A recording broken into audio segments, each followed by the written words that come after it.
Odin, All-Father of the Aesir, sat upon his throne in the great hall of Valhalla, not in a moment of war, but of quiet, golden-lit contemplation. The feasting had ceased. The mead horns were empty, and the fallen warriors of Midgard had found their rest. The silence was not the hush of a tomb, but the profound quietude of a well-earned peace. A silence earned through 1,000 ages of conflict. It was into this sacred stillness that the black stain appeared. It didn't arrive with a thunderclap or a clash of steel, but as a slow, creeping corruption on the gilded floor.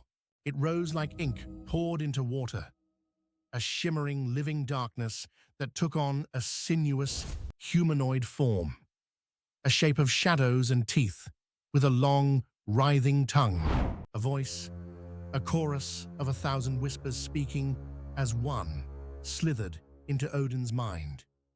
We are Venom, the All-Father's single eye, bright with the light of a star, fixed on the creature. The symbiote was unlike any foe he had ever faced. It was not fire or frost, not giant nor dragon. It was a hunger-given form, a parasite that consumed identity. It reached out a tendril, a liquid arm of pure void, drawn to the sheer power of the All-Father. It felt the wisdom of the runes, the strength of the cosmos, the essence of countless battles. It saw a host beyond its wildest dreams.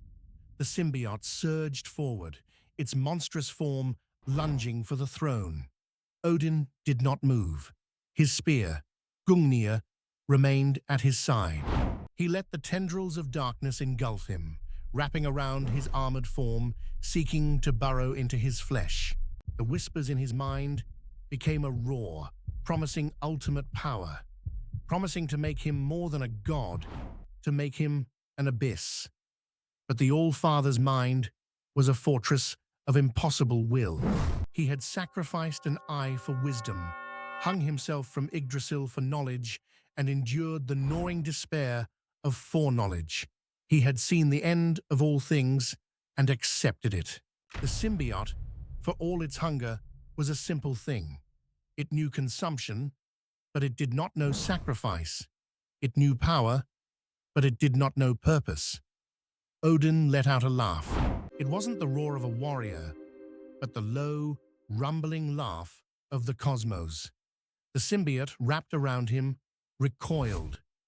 It felt not a surge of power, but an infinite emptiness, a profound lack of fear or desire. It had nothing to latch onto. It was trying to consume a being who had already given everything away. With a mere thought, Odin opened his mind to the parasite, not to embrace it, but to show it the sheer, unbridled horror of his cosmic foresight, the endless cycle of death and rebirth, the glorious, inevitable end of everything, the coming of Ragnarok. The symbiote screamed. The 1,000 voices fractured into a cacophony of terror. It was not Odin's power that broke it, but his sheer, terrifying indifference to destruction. It had tried to bond with a universe, and the universe had shown it the meaninglessness of its own hunger.